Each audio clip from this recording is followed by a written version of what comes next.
Il y a clairement une remise en cause du droit à l'environnement et du droit de l'environnement et de la parole scientifique. Et ceci, je pense qu'on peut le constater tous, ça n'a pas de sens. Ça n'a pas de sens par rapport à ce qu'on est en train de vivre maintenant, mais ce qui est en train de devenir très structurel.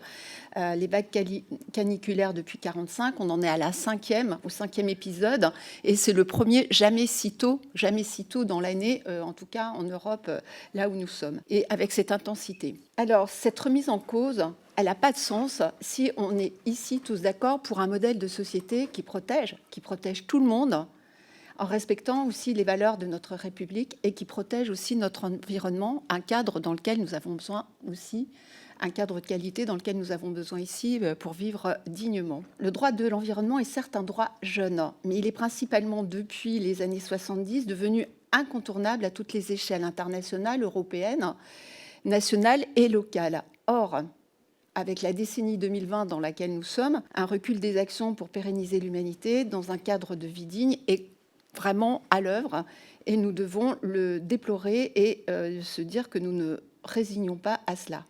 Il y a aussi, depuis 2005, la Charte de l'environnement qui a une valeur constitutionnelle puisqu'elle a été intégrée au bloc de constitutionnalité. C'est un changement de paradigme qui a eu lieu en France.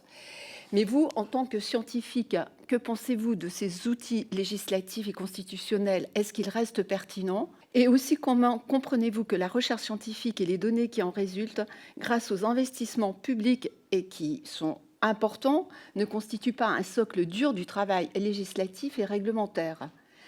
Et par rapport à ce que souligne notre collègue Sophie Padonacle, pour maintenir et renforcer le partage des connaissances avec les citoyens dans des cadres rigoureux, ça veut dire aussi qu'il faut donner et maintenir à la science et voire augmenter ses moyens. La question des moyens est aussi quelque chose qui doit nous intéresser dans cette assemblée. Et puis dernière chose, il y a l'exemple des scientifiques en rébellion qui sortent de leur laboratoire aussi pour partager cette connaissance.